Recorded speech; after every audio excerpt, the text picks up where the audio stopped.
Praise the Lord. எப்படி இருக்கீங்க? நல்லா இருக்கீங்களா எல்லாரும்? இந்த நாளிலும் தேவன் நமக்கு பரிபூர்ணத்தை ஆசீர்வாதமாய் கொடுக்க விரும்புகிறார். பரிபூர்ண ஆசீர்வாதம் சும்மா வராது.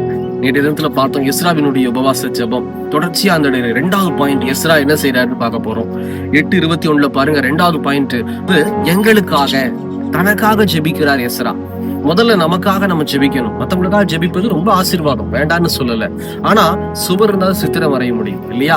நமக்காக ஜெபிக்கணும் தேவ சமூகத்தில். அதை நம்ம மறந்து விடக்கூடாது. யாக்கோபு தனக்காக ஜெபித்தார், தேவன் அவரை ஆசீர்வதித்தார்.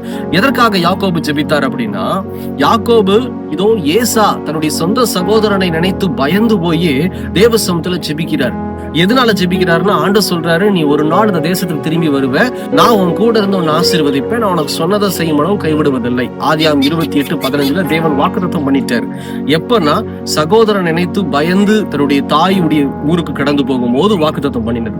மறுபடியும் தாயினுடைய ஊர்ல இருந்து திரும்ப தன்னுடைய சொந்த ஜனங்க, சொந்த சகோதரன் ஏசாவுடைய ஊருக்கு வரும்போது அந்த ஏசாவை நினைச்சு பயந்து கலங்கி இதோ சொன்ன வாக்குத்தத்தை சொல்லி சொல்லி ஜெபம் பண்றாரு அழகா யாக்கோபு. பாருங்க, ஆதியாகமம் 32ஆம் அதிகாரத்துல 9 மற்றும் 12 நீங்க வாசிச்சு பாருங்க.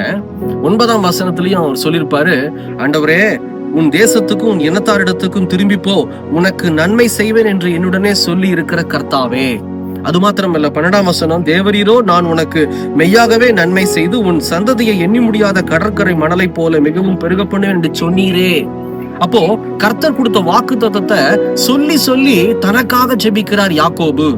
அந்த ஜெபத்தை கேட்டு ஆண்டவர் என்ன செய்யறாரு? யாக்கோபை ஆசீர்வதிச்சு பலப்படுத்துகிறார். இது நிமித்தம் சொந்த சகோதரன் ஏசாவை பார்க்கும் போது 2 பேரும் கட்டி பிடிச்சு அழுகிறாங்க.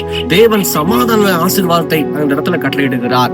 எதை நினைத்து யாக்கோபு பயந்தாரோ அந்த பயத்தினுடைய காரியங்களை நீக்கி பரிபூர்ண ஆசீர்வாதத்தை யாக்கோபுக்கு தேவன் கட்டளையிடுகிறார். சும்மா வராது. உபவாசம் பண்ணணும், தேவசத்துல சரியா நம்ம ஜெபிக்கணும், நமக்காக ஜெபிக்கணும். யாக்கோபு தனக்காக ஜெபித்தார், பரிபூரணத்தை பார்த்தார். எஸ்ரா தனக்காக ஜெபித்தார், பரிபூரணத்தை பார்த்தார். தேவசத்துல நீங்க உங்களுக்காக முதல்ல ஜெபம் பண்ணுங்க.